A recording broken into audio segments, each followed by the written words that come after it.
বন্ধুরা, আজকে আলোচনা করব উরসালাইন বানানোর সঠিক নিয়ম।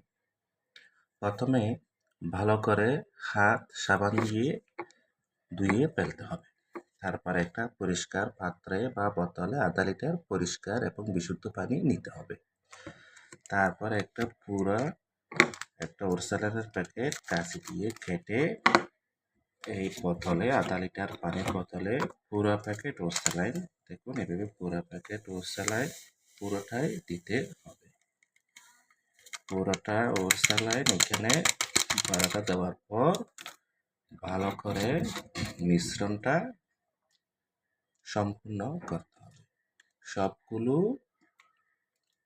ওরসালাইন অর্থাৎ আমাদের ওরসালাইন প্যাকেটের মিশ্রণটা সম্পূর্ণ হওয়া পর্যন্ত নাড়তে হবে। তারপর প্রয়োজন মতো পান করতে হবে। ধন্যবাদ।